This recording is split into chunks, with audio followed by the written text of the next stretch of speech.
Greetings, lords and ladies. This is not a rehearsed video, so please excuse the unprofessional and impromptu nature.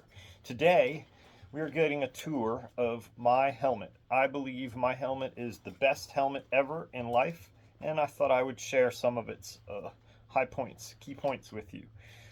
So the Sugarloaf helmet does not exist in museum finds or archaeological digs. It only exists in manuscripts. And I believe most of them have what appears to be a hinged visor going on. So this is a fixed visor and therefore even less historical. I bought this helmet from Franco used.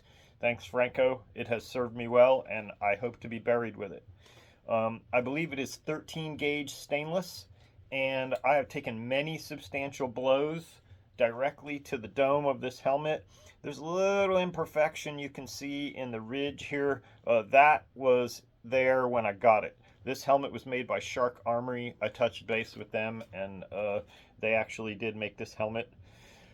After many blows to my head, the nasal broke, so I have repaired the nasal. And one day, I hope to have an ornate brass cross built for this helmet and replace this existing one. This is brass. I just painted it red so it stood out more. So I ran this helmet with just a chin strap and a gorget, a dog collar gorget. As you can see, I don't need to wear one now because I have a pretty well-made Aventail, which I'm going to discuss in a minute. But the first thing I want to talk about is my 4-point chin strap. And I always make a horizontal strap that exits the back of the helmet. And then I put the buckle on the off side of the helmet so that it doesn't automatically take blows. So you can see my work around this exit slot here is not perfectly precise. There's some gouges around it and some irregularities to it. Making these two slots took all day, and it is worth it. And I always make these two slots on every helmet that I put a chin strap in. So the horizontal chin strap lives here and goes across the front of the chin and makes it so that you can't hit your nose on the inside of the helmet. The vertical chin strap anchors here, somewhere around the temple, slightly behind the chin, and goes here. So the vertical chin strap is this one. It's that one right there, and it makes sure that the helmet doesn't come off your head. So that one's always fixed. So when you put the helmet on, you got to pop that over your chin, and then this one here goes in front of your chin. There's a little sort of oval or canoe shape, and that's where my chin sits. Okay? So one strap prevents the helmet from coming off. The other strap prevents the helmet from going back too far. I will always make my chin straps like this. I never do like a happy medium where it's a 45-degree angle and sits on your chin. One strap goes under the chin and one strap goes horizontally. Some folks don't put a rivet to hold the two straps together, but where the two straps intersect, you can see I put a rivet there. So it holds them in the shape of my chin. If you have a beard, you're going to need to make this space larger. If you have a big sweeping jawline, you're going to have to make this space larger. But I think this is the only truly safe method for creating a chin strap in helmets in the EMP martial art. Alright, so I was talking to my knight Avaloc about armor upgrades I needed, and he said, well, what's going to be next? And I said, well, I definitely want a titanium Aventail. Can't rock a carbon steel Aventail because it's just going to rust. And stainless, it's too heavy. So it's going to make my helmet a pound or 2 pounds heavier than I want. I just don't want that. So I need a titanium Aventail. So Avaloc reached in the cabinet behind him and pulled out a titanium Aventail and handed it to me. So he had an extra, which he blessed me with. So titanium chainmail is like mithril to me. It's like a magical metal, and I feel smaller in its presence. I'm absolutely stoked about this stuff. Titanium mail, worth the extra $100 or $200 or whatever you're going to spend on it.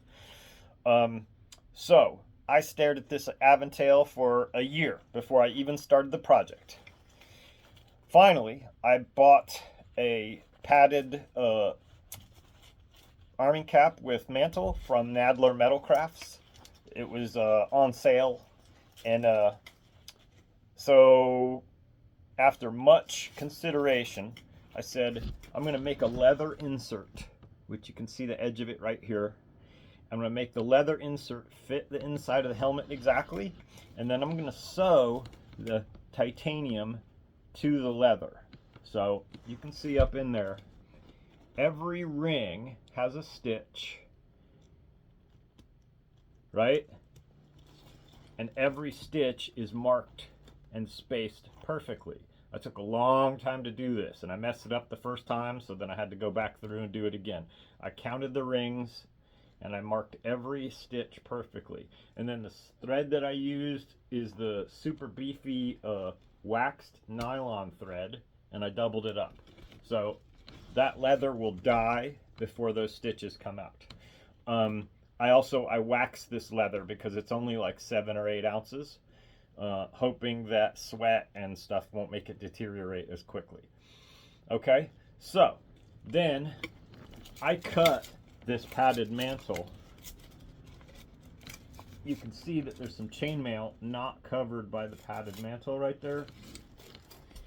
So here, there's maybe a 1/2 inch or so, 3/4 of an inch right there that doesn't have padding, but all the way around, there's a little section that doesn't have padding. And that means air can get in. So I'm mostly taking shots here, and when the Aventail folds, the part with no padding goes up inside. And so I'm good with that amount of protection right there. So first, I sewed this padding, and I didn't have the heart to cut the titanium. So it was 5 inches longer or something, and I just folded it underneath and stitched the edge of the titanium right there. I just didn't have it in me to be cutting and throwing away rings of this magical metal. But eventually, it was just too heavy, and the titanium rings against my collarbones and my body armor anatomy was just catching. And so I finally cut the titanium and made the Aventail and padding perfect.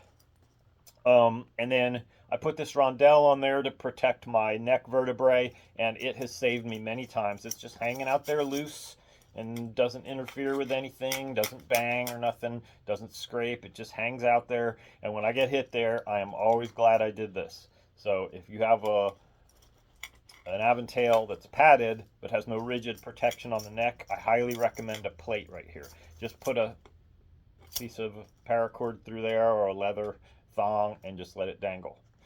All right, I guess the last thing I want to talk about is my padding job, and try to get some sunlight or some light in here. Most of the time when I pad a helmet, I will make a dome. Let's see if I've glued it in there. Yep, I've put a piece of tape or glue in there and it's not coming out easily. But I create a dome, and then I put that dome on my head and I make sure it fits. Then I put the dome inside the helmet, and because this helmet has a peak, there's a little section that doesn't get tackled by the dome. So I put a little custom cut sanded piece of foam in there up inside the peak, and then the dome sits perfect inside. And safety requirements say anywhere that metal might touch your skin, you got to have padding. So my padding is, I'm kind of spot padded right here on the temple where the my dome doesn't cover, and then a little strip right there. And then down here, it's not possible for the helmet to touch me because of the chainmail. All right, so again, I have taken plenty of substantials to this helmet. Shots that make me see a flash, that knock me off my feet, that flatten me like a pancake. And I just get up laughing and I say, oh, that was crazy. what did you do right there? Or I ask them what they did, or ask them to show me the shot or whatever. So I'll never get a concussion in this. I headbutt people all the time. People punch me all the time. It's no big deal. Oh yeah, one last thing. Making the holes to mount that leather strip also took all day, because this is 13 gauge stainless and it's work hardened. So I don't have the technology or tools or know-how to do steel rivets like this.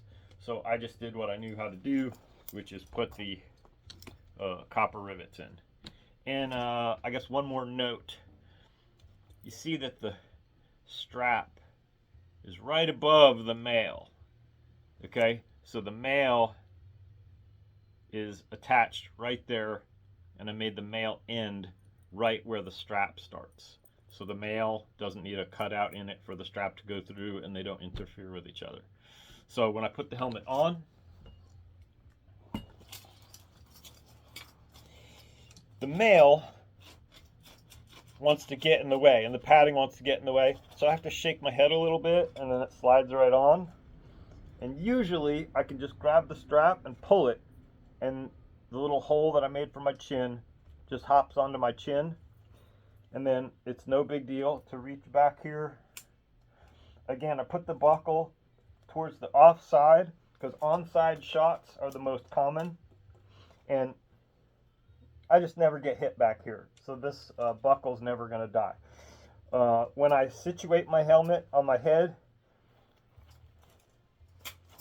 I sort of uncurl the back there, and then I grab my gambeson and straighten out the collar, and I go like this, and helmet never bothers me. It's like it disappears. I put my helmet on my head, I forget it's there. This Sugarloaf helmet is excellent because it has room for a nose. A lot of them are flat on the front and they don't have this like step out here, and I'm real happy with this space that step makes for my nose.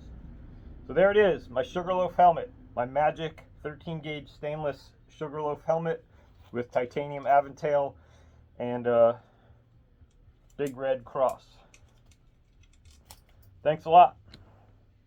See you next time.